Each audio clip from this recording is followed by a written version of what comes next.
Good afternoon, everyone. My name is Norman Goda, and I am the director of the Bud Shorstein Center for Jewish Studies, and I'm delighted to see you here at our end of the year event. Before we get to the main event here, which is a talk by Sabrina Orah Mark and her introduction by my colleague Rachel Gordon, I want to tell you a few things, and I swear I will make them as quick as possible. Please pick up some of our merch and propaganda in the back, including our rack cards, okay? Because the rack cards will take you to our Instagram page and our website, and those things have our courses for the fall, okay? We have a number of courses on Israel that I guarantee you are not taught at many universities in this country. We have a wonderful Hebrew program. I have some flyers on them there if you'd like to fulfill your language requirement with Hebrew, or if you'd like to improve your Hebrew. We have a number of courses on other Jewish topics ranging from Jewish religion to the Holocaust, which will also interest you. We also, and I'll say this, have a brand new major and a brand new minor, both of which have just been approved, both of which are streamlined, both of which are user-friendly if you want to double in Jewish studies or do a Jewish studies minor. We are in control now of the Hebrew major and the Hebrew studies minor, and students are already minoring in this to some good effect. We also have certificates in Holocaust studies, in European Jewish studies, and in Israel studies. And if you are doing an honors project, or if you want to do an honors project, like university scholars or class scholars, or an honors project through your college, and you think you might want to travel to do field work or archival work, you wouldn't believe how much scholarship money we have. I mean, we're begging to give it away. So we send students to Paris, to Berlin, to Madrid, to Jerusalem, to New York, to Washington, D.C., to work in various repositories and do various kinds of one-on-one research. We have more wonderful programs than you can imagine, and more fascinating classes than you can imagine. So please take the flyers, take one of our rack cards. As I understand it, all you have to do is scan this QR code with your phone, and it takes you to all of these wonderful places. So this is our final event of the year, and so we have some awards to hand out after the talk, the Bud Shorstein Writing Awards, which you'll also be interested in knowing about, so please stick around for that, and please stick around for the food. Ibti Hijazi is the best caterer in the world as far as we are concerned. You won't get stuff like this anyplace else, so please do stick around and eat something after. I think that's all I have to say. I mean, I could say more, but this is all I have to say. I want to introduce my colleague, Rachel Gordon, who, aside from being the Bud Shorstein Professor for American Jewish Culture and Society, has a brand new book out herself called Post-War Stories, How Books Made Judaism American. It's a sort of about Jews after World War II, which is already getting a lot of attention. But Dr. Gordon is also the undergraduate coordinator of our program. And so if you have questions about our programs, feel free to email either one of us, and we'll get you on the right track as best we can. In any event, without further ado, I want to introduce my colleague, Rachel Gordon.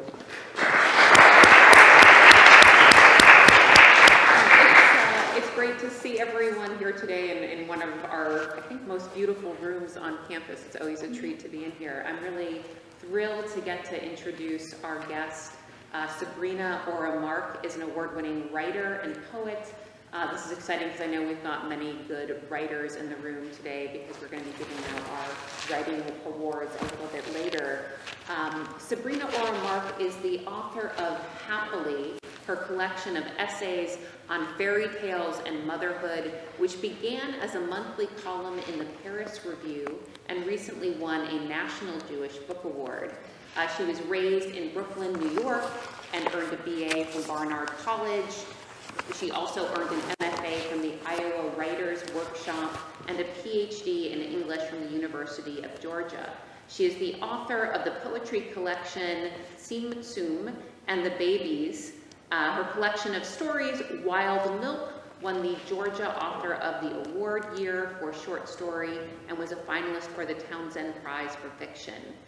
Mark's accomplishments include a National Endowment for the Arts Fellowship, a Sustainable Arts Foundation Award, a fellowship from the Fine Arts Work Center, and a Creative Capital Award. And we're going to get to hear Sabrina read from her book, and then we'll have some time to ask her questions and talk with her about writing. So thank you, Sabrina.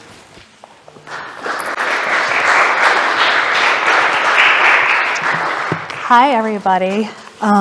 Thank you so much for inviting me out. This is a beautiful, magical room.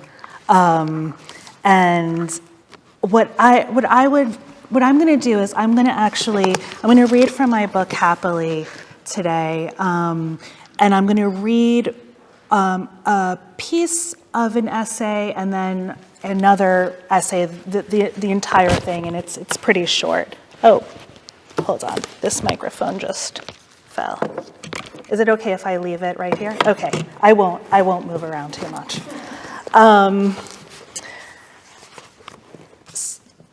So the way that this book works is that it began as a column in the Paris Review on fairy tales, and each essay is centered around another fairy tale. And what was happening in my life was that I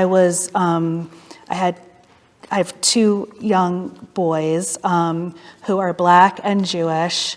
I'm from New York, but we are living in Athens, Georgia, and I looked around and I thought, oh God, how am I going to do this? Like, what have I done here? And I started thinking, okay, I need to start writing things down. I want to start writing things down, but I didn't know how. I wanted to say things that I felt were impossible to say, about motherhood, about Jewishness, about questions about racism, about just the world we are living in now. And what started happening is that I would find a fairy tale and I would use the fairy tale almost as like a life raft to climb inside, and it would kind of get me to shore. And so each chapter has a kind of problem at its center and has a fairy tale that it connects to guide this question, to guide the problem. And so the first one I'm going to read is called Ghost People. My son's teacher pulls me aside to tell me she's concerned about Noah and the ghost people. Ghost people? Yes, she says. She is cheerful, though I suspect the main ingredient of her cheer is dread. Can you encourage Noah to stop bringing them to school? She is whispering and she is smiling. She is a close talker and occasionally calls me girl, which embarrasses me. I don't know these ghost people. You do. I don't think so. He makes them out of the wood chips he finds on the playground. They're distracting him. He isn't finishing his sentences. Okay, I say. Ghost people. She smiles wide. One of her front teeth looks more alive than it should be. As a toddler, Noah always had a superhero in one hand and a superhero in the other, like the world was a tightrope and the men were his balance pole. Now he makes his own men out of pipe cleaners and twigs and paper and Q-tips and string and Band-Aids, but mostly wood chips. I eavesdrop. With Noah there, the ghost people seem to to speak a mix of cloud and wind.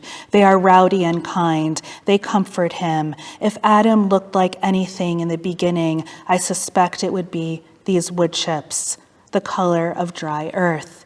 He too would be speaking in a language from a place that doesn't quite exist. But also, I know as Noah gets older, the world will make it even more difficult for him to carry these people around. For God's sake, says my mother, let him carry the freaking ghost people around. Who is he hurting? Maybe himself, I say. Why himself, she asks. How himself? They're distracting him, I explain. From what? From his sentences. Who the hell cares, says my mother. In Carlo Collodi's Pinocchio, the first thing Pinocchio does once his mouth is carved is laugh at Geppetto.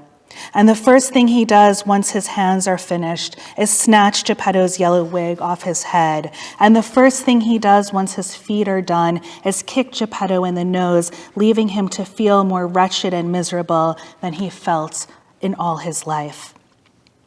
If what he is making hurts him, why does Geppetto keep carving?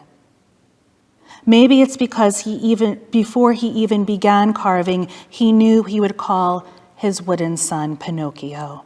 Maybe because Geppetto understands that sometimes the things we create to protect us, to give us good fortune, need first to thin us into a vulnerability where the only thing that can save us are those things that almost erased us.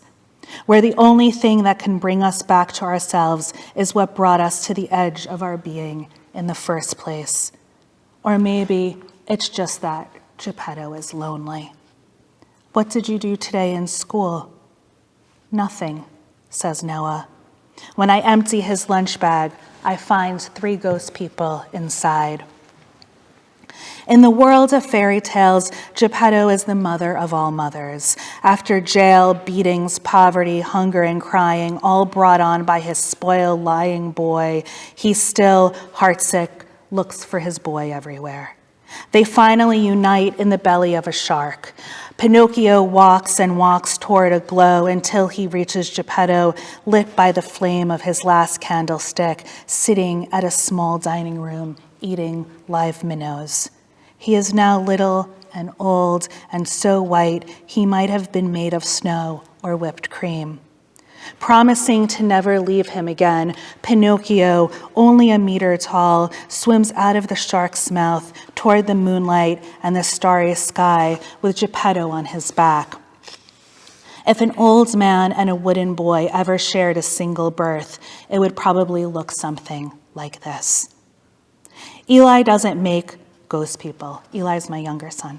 Eli doesn't make ghost people, but his pockets are always filled with sticks and leaves. If I were to keep everything my boys have ever found and brought home, I could easily have enough for a whole tree, maybe even a small forest. When the shooting happened at the Tree of Life Synagogue in Pittsburgh on October 27th, 2018, all I could think about at first was the name of the synagogue. All I could think about was the tree. I shut the news off fast. What happened to the Tree of Life? Asks Noah. Nothing, I say. I think a branch fell. I haven't yet read my boys' Pinocchio, the story of a boy carved from a tree, and I don't tell them about the shooting at the Tree of Life either. I get an email from our synagogue. Join us for coffee and an informal discussion about how we can help our children cope with frightening situations as well as anti-Semitism. I go to the meeting. At the meeting, one mother maps out the active shooter plan she's drawn up with the help of her 5 and 8-year-olds. I say, I've told my boys nothing. Some congregants say, I'm keeping my sons in a bubble. Another congregant, feeling protective of me, interrupts with the word cocoon. Cocoon is more like it, she explains. What she means, I think, is that bubble implies a lack of air, whereas cocoon implies transformation. Her boys might not be ready, says another congregant. Who is ready, I wonder? At 43, I'm not ready to know we can burst into smithereens at any moment, ready to be hated since forever.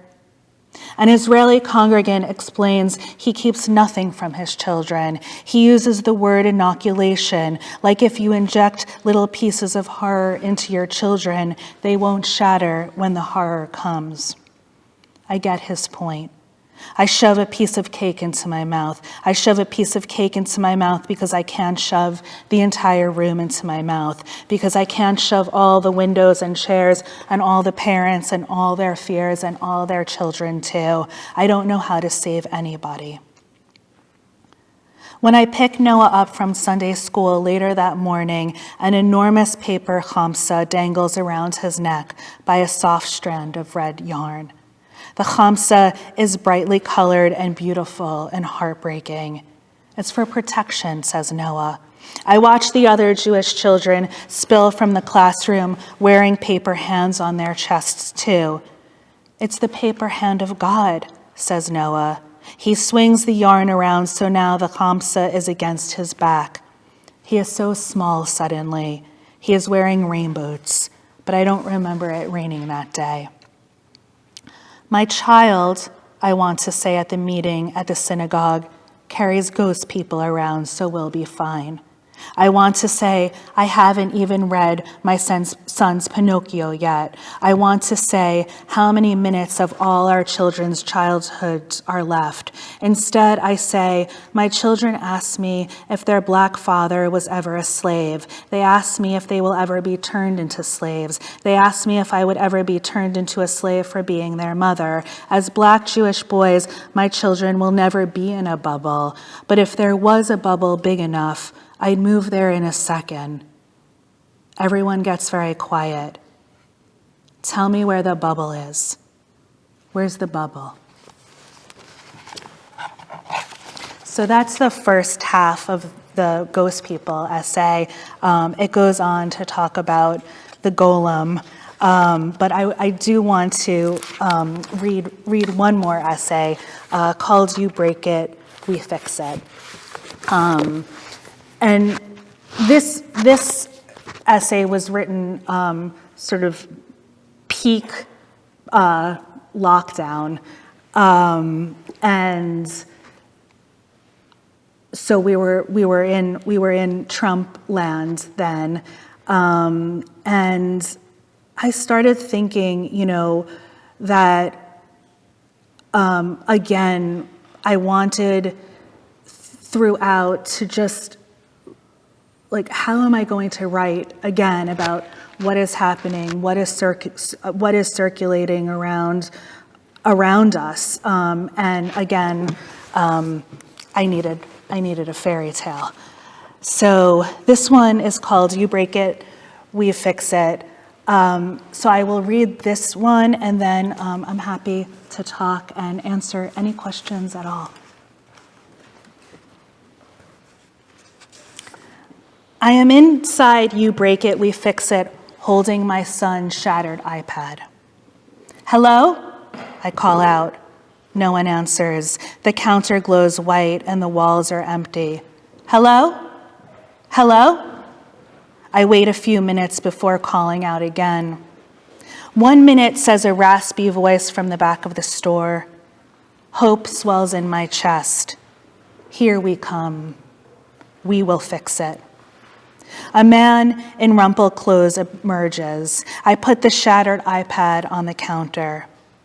"Don't put it there," we says. I quickly lift it off the counter. We spray sanitizer on the spot I touched and wipes it dry with a paper towel. I hold up the broken screen so we can see it, and a little shard of glass drops to the floor with a plink. "Yeah, no," we says. "Yeah, no what?" I say. We says the soldering work required would cost more than a new iPad. We says it would take weeks, possibly months. To be sure, we asks me to read the serial number off the back of the iPad. I read the numbers and we silently types them into a computer.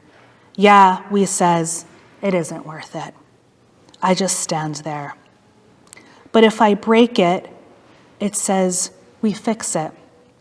I point to the sign that is the name of the store. Even if we has to send it far, far away, even if it takes the handiwork of 100 mothers with long white beards and God inside their fingertips, we should fix it. We promised. Even if all we ever do is just try to fix it, we should try. But the man is gone. He has already disappeared into the back of the store. The next week, I return to You Break It, We Fix It with a whole entire country. It's heavy, but I managed to carry it through the parking lot, leaving behind a trail of seeds and the crisp scent of democracy and something that smells like blood or dirt. Across it is a growing crack. A child too young to be alone is out in front holding a broken country too. Store's gone out of business, says the child. I shift the country to one arm and try to peer in, but it's shuttered and dark. Told you, says the child, out of business. I text my husband. You Break It, We Fix It is closed. I've come here for nothing again. When I look up, the whole parking lot is full of children holding countries. Is this You Break It, We Fix It, they ask. It once was, says the first child, but now it's closed. The children hold their countries closer like a doll or an animal. I want to drive them all home, but they're all holding countries, and there are far too many of them. I'm sorry, I say too quietly for any of the children to hear. I don't ask them where their mothers are, or how they got here, or how they will get home. Instead, I walk quickly back to my car. A little shard of glass falls out of my country with a plink. I pick the shard up and hold it to the sunlight. A rainbow, just for a second, falls over the children. Plink, plink, plink. Shards of glass are falling out of the children's countries too. It sounds like an ice storm, but the sky is blue and the children are dry as bones.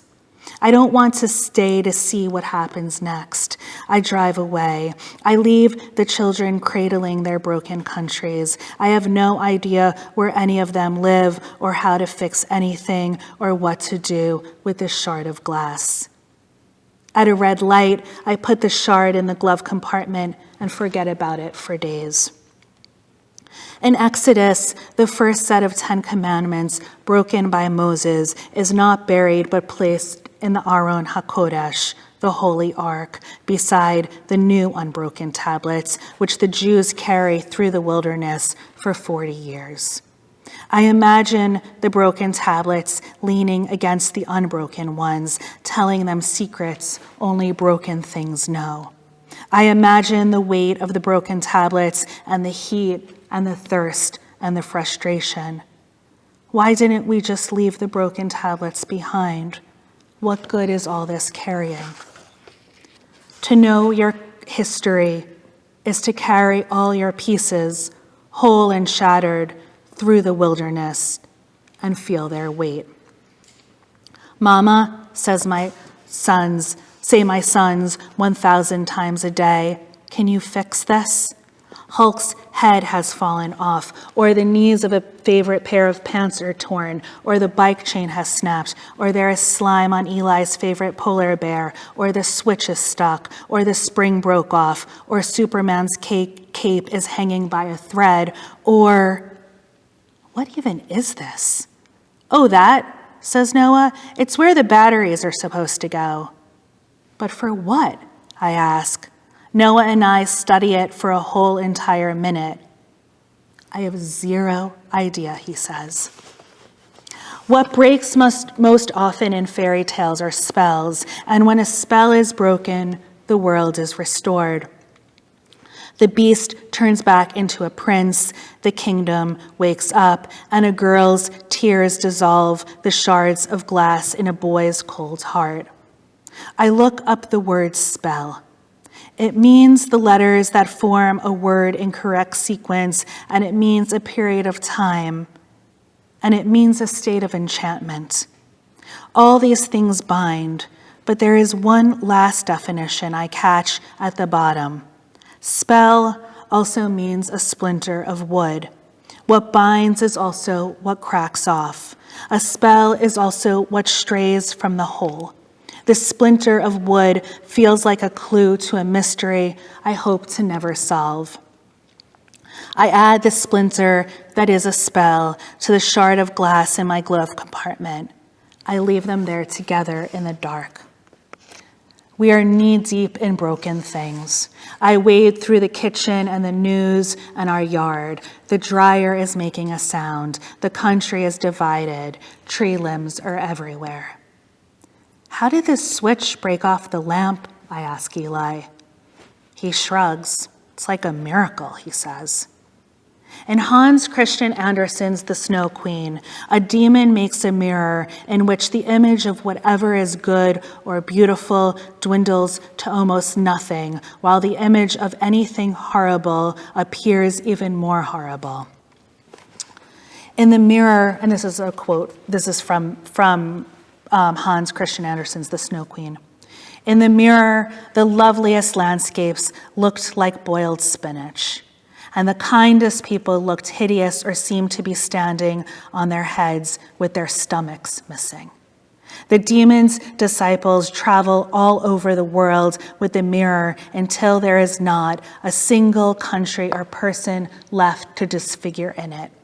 Then they fly to heaven to distort God and the angels, but the mirror shakes hard with laughter and shatters into 100 million billion pieces.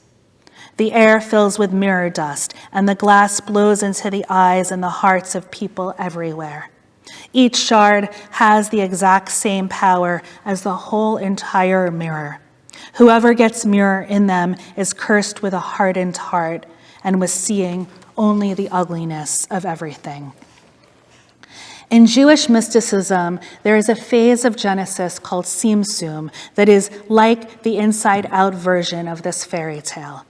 The glass is not from a demon, but from God. According to the Kabbalists, in order to give the world life, in order to effect creation, God must depart from the world God created. The Creator must always exile himself from the creation for the creation to breathe. God contracts to make space so that the world can exist. But right before the departure, God, like a mother, stuffs divine light into vessels that will be left behind. The vessels cannot contain God's light and burst, scattering shards of light everywhere. Gershom Scholem explained that we spend our lives collecting the offspring of this light. We spend our lives trying to make what once was broken whole again. This, according to the Kabbalists, begins the history of trauma. In The Snow Queen, the good widow crow wraps a bit of black woolen yarn around her leg to grieve her dead sweetheart. I feel I should wrap something around my leg too. It is almost the middle of November. I grieve for the past 4 years. They were such sick and tired years, and so much fell to pieces. There is so much mirror dust in our eyes. Move on, texts my mother, up and out. I get up and go to my car. I open the glove compartment. The shard is in the shape of a country that seems vaguely familiar.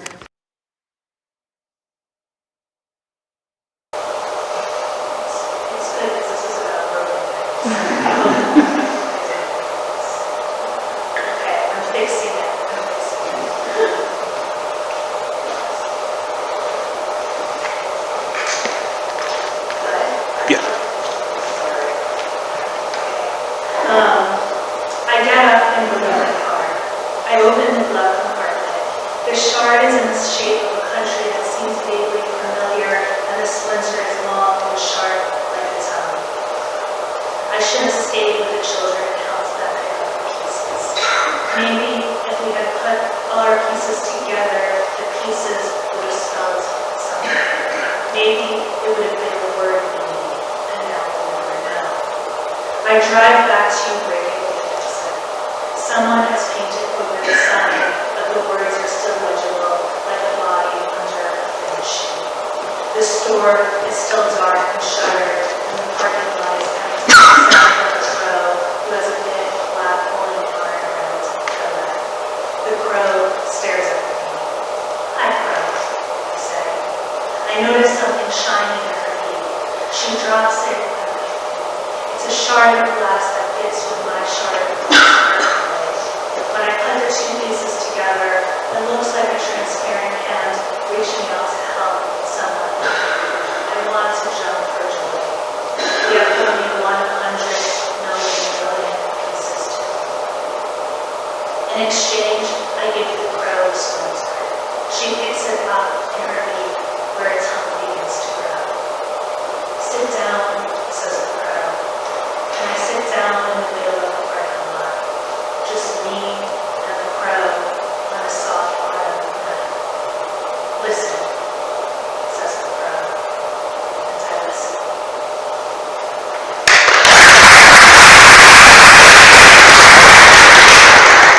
So we definitely have time for questions, thoughts, for Sabrina. Yeah, out there.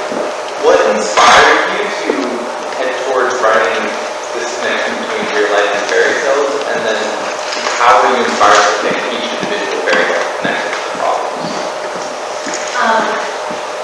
So the book actually begins, I'll talk a little bit about the genesis. One of my favorite writers is the Polish writer Sabrina who wrote The Street of Crocodiles, the Saturnalia Book Prize, He's an absolutely beautiful, beautiful writer, and I highly recommend. And he had been murdered during the Holocaust. He had lived in Drogovish at that time. He had lived in Drogovish in Poland. And in order to stay alive, there was an SS officer who kept him as his Jew. And the reason why this SS officer really took a liking to Bruno Schultz was that he was also this incredible artist. And he had him paint these fairy tale scenes in his son's ledger of like princesses and princesses and horses and carriages and so fast forward to I think it was about 2010 or so, and these two filmmakers went to search for these frescoes that Bruno Schultz had made, and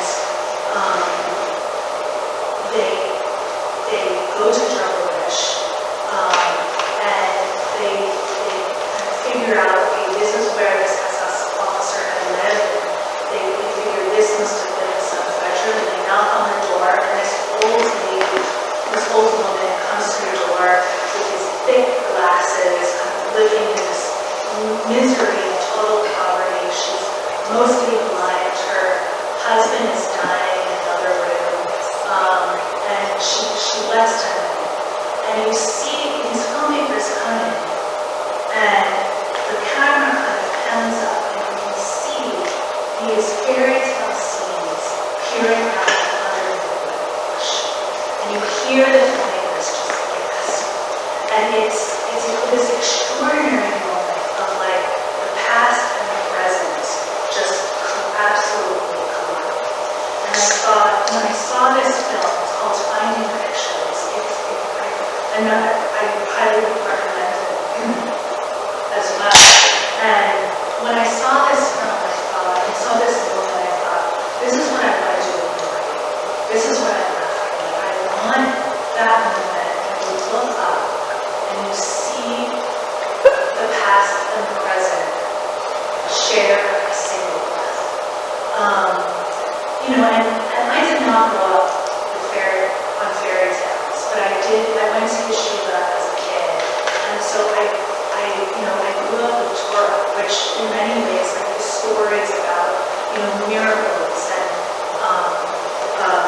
longing and, spells and belief and all of those central themes that circle around fairy tales are really like the same things that circle around inside of Torah. And so for me, like, it was this very natural move from like the stories of the Bible to the stories of fairy tales. I mean, because most, maybe some of us have grown up with fairy tales as, these cheerful things with happy endings, but really, fairy tales are gruesome and terrifying and heartbreaking. And what I found also was that, I would sit down and try to write about something, and I could never find my footing until I found a fairy tale to hold the subject's hand. And in that way, like, I kept thinking of the fairy tale as like a kind of manna or like a miracle bread, like it could taste like whatever I needed it to taste like. So that was something that I found really exciting. Like you break it, you fix it, like this started with like me going to this, having this really encounter with this guy, during sort of the height of lockdown where I couldn't, trying to get this iPad fixed, and having this big sign that says if you break it, you fix it, and just being told that like it wasn't even worth trying. Right. So the whole message is like out of this what I felt like he's kind of funny, ridiculous encounter. And then I found the snow. And then of course like also the idea of seeing snow into Jewish mysticism to kind of to bind the story.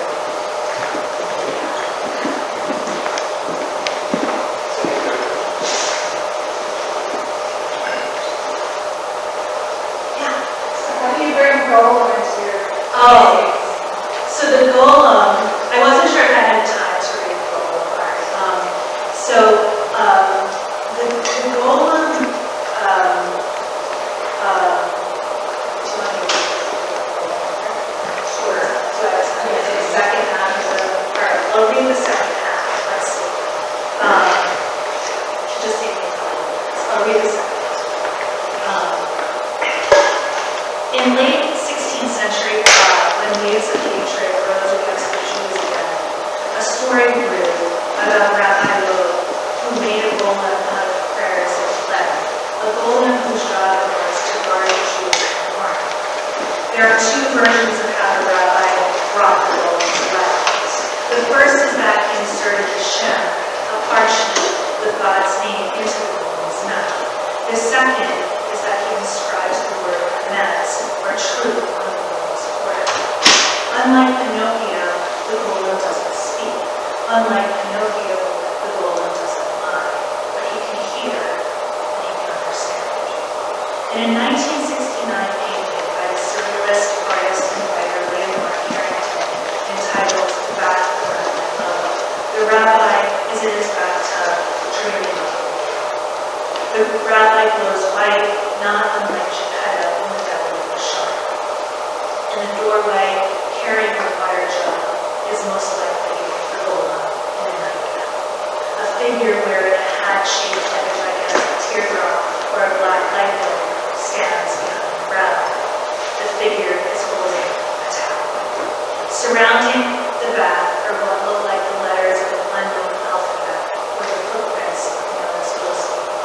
It's hard to tell. When the slander against the Jews using the blood of Christian babies in their rituals begins to quiet, Rabbi Loeb decides the golem is no longer needed. In one story, the name of God is removed from the golem's mouth, and he dies. But in another stranger and more beautiful story, a little girl rubs the olive off his forehead and turns emet into met, truth into death. But because in Hebrew, the only thing standing between truth and death is an olive. In the Sefer Yetzirah, the oldest and most mysterious of all the Kabbalistic texts, the Aleph is represented by silence, and its value designation is mother. I wonder what would have happened had Geppetto given Pinocchio an Aleph, a small one carved onto the bridge of his nose, because ultimately, aren't silence and truth what Pinocchio is always missing. Originally, Pinocchio was only 15 chapters long, and in the last chapter, Pinocchio was hanged. Only at the behest of a pleading editor did Collodi say the word. At the end of the expanded Pinocchio, the old wooden puppet sits on a chair with its arms dangling, its head bent, and the real boy, Pinocchio, barely regards it. He does not go to the puppet, or fix its head, or knock on its wood for the lock. He doesn't even have the kindness to say to it. How funny I was, he says, when I was a puppet, and how happy I am now that I am a proper little boy. Noah has begun to make paper clothes for his little people. It's winter after all. I watch him cut out a tiny scarf and realize that I've never taught him to pray. I've taught him the prayers over the wine and the challah and the candles, but I've never taught him to pray. Or maybe praying isn't taught, or this is praying, or praying is keeping the ghost people warm, the mouthless, fearless ghost people. Faith in Hebrew is emunah. It appears in the Bible as to hold steady, but also as iman, which means a nursing father. This one, says Noah, has a fever. I feel the ghost person's head. Is it a fever, he asks? It is, I say. He makes for a paper bed, with a paper blanket, and crumples pillow too. When there is a shooting, and then another shooting, and another, all the politicians' thoughts and prayers are with the families of the victims. We don't want their thoughts and prayers, we say. We say this, of course, because it's the thoughts and prayers of men and women we suspect have, like Pinocchio and Olive missing. We say this because after each shooting, it's already too late. The bubble has popped, and then those people are already being buried. My favorite drawing of Pinocchio appears in Edward Carey's The Stolen Man, because in it, Pinocchio's nose is a branch. The forking branch is the olive, right in the middle of his face. The branch of the silence and the mother. It is Pinocchio's roots. Carey's depiction of Pinocchio brings him closer to the golem than he's ever been. Also, the branch looks exactly like the branch I lied to my sons about, like the branch that never fell from the tree of life. What happened to the tree of life, asks Noah. I think the branch fell. I look at my favorite of Noah's ghost people and think about Rivka. It remains silent. He wrote his heart stopping and saying on the wax dolls of mine. So, not because it felt superior, but silence because this was its established form of evasion, and because it was neither useless and absolutely unresponsive material. It was silence, and the idea did not even occur to it that this silence must confer considerable importance on it in a world where destiny and indeed God himself have become famous, mainly by not speaking to us. I kiss the ghost person on the head. What's your name? I ask. Silence. It's okay, I say. I think I know. More silence. I don't know how to protect my sons. I wear their names around my neck on a thin gold chain. Sometimes I lie to them. Sometimes I say nothing. Sometimes I have to tell them that people do terrible things. Every day I send them out into the world and they come home with rocks and twigs and wood chips and acorns and dead bugs in their pockets. It's been getting colder and colder here. If I could, would I have the golem sit in the corner of my kitchen, follow my boys to school, accompany us to synagogue, and stand at the door. I look around my house. Maybe the golem is already here. Hello? Hello? More silence. Maybe my house is a golem, and my neighbor's house too, and the synagogue is a golem, our school is a golem, maybe all the buildings in our town are the golem, or maybe the town is the golem, here we are, inside the wall. Knock, knock. Who's there? It's us. Us who? Knock, knock. Who's there? It's us. Us who? Knock, knock. Who's there? It's us. Us who?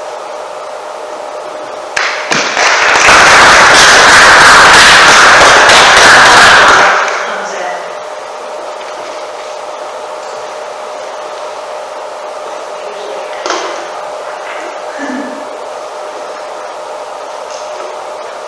I was wondering, one of the really neat things about your writing is that you write about very everyday kind of events. I'm thinking of the store, what was it called? You create it. So I'm curious how this, we've got a lot of writers in the room and how this works for you.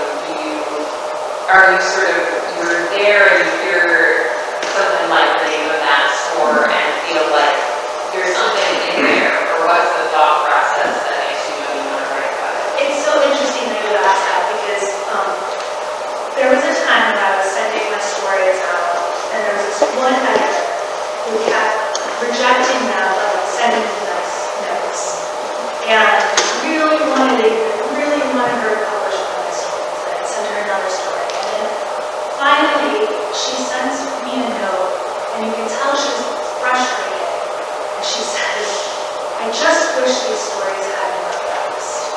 And I was, I was upset. I carried it around, and they're, still talking. But I really took it to heart because I think I needed to take it to heart. And I always really leaned in the direction of the imaginary first. Surrealism is like my first true love. I love strangeness. I love dreams and the impossible. And I always wrote into that space. And what happened, I think, was that, and this might also be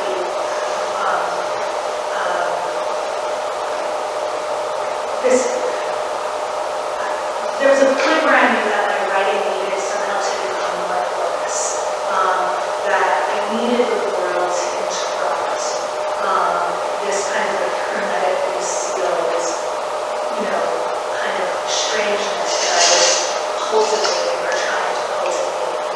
And so I really just started with like a thing that would happen in the world, and it's something like gigantic, like the tree of life shooting, but it could also be, just my son's iPad breaking, like this interaction I had in the store. And so because I always lean towards the imaginary, what I did was I tried really hard to start in real life. And that for me felt very unnatural. Like that was really, really hard for me.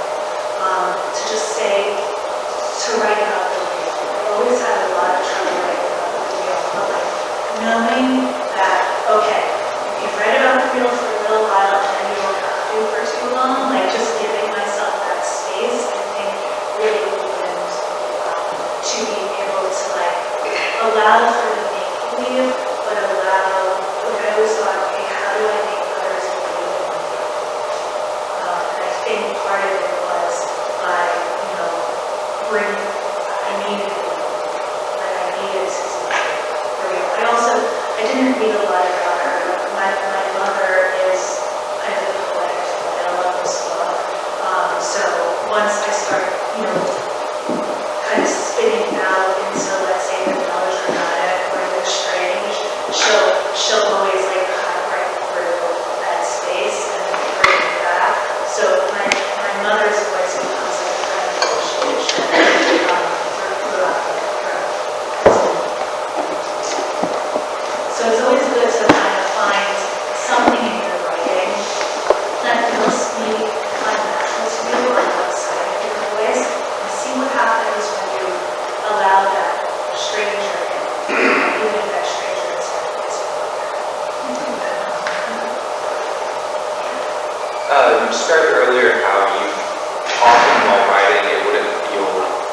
well-formed, I don't know if that's right, until you found a fairy tale to accompany the story. What sort of process in your writing before finding the fairy tale would that be like? Was it stop and start, or did you just write different sections and then once you found this fairy tale, you kind of bridge the gaps between them? It was terror and dread. Because these started as a column, I wrote they were monthly columns. So each chapter was basically a month. So it was almost as if I was writing with the moon. And I highly recommend finding, again, another kind of outside structure to superimpose over your writing process.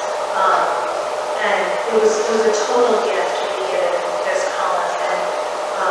And I would start at the beginning of the month and I would think I can't do this. Every single, to the point where a friend of mine was like, okay, we're on now the 17th month, and I'm just going to say you do this every single over and over again. But it starts with I think as writers, you just have to start in that place of not knowing, where you just start doing it. And I began as a poet, so the word count thing for me always seemed strange. I would have my fiction writer friends say, I wrote, 5,000 words today. Or something like that. So that's don't to me. But I wrote 7. But I do think there's something about just that writing process where you're putting the pen to the paper, where the writing itself starts generating ideas. I have no idea what I'm doing, but I have no idea what I'm doing when I sit down in front of the page. I just don't. It's each time, and my students don't believe this, but each time I sit down, and I feel completely lost. But it's in the process of writing where I start answering questions I didn't even yet know how to ask. So I think the best writers are the ones who are okay with that discomfort. It sucks, but you'll get you stay in it for long enough, it will start yielding good stuff. I promise. I noticed you mentioned how the tree of life and the iPad, how they were both very different scales and size of things to happen, but we're kind of doing the parallel to put it along. Both are repairing the world, but on different scales. The tree, there's the wood chips and the tree, and I guess the iPad came just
there's this shattered light everywhere, right? That we're sort of, that the light is in itself kind of broken. And so each time where, you know, you pick up another piece of light, you're somehow, you're holding a little.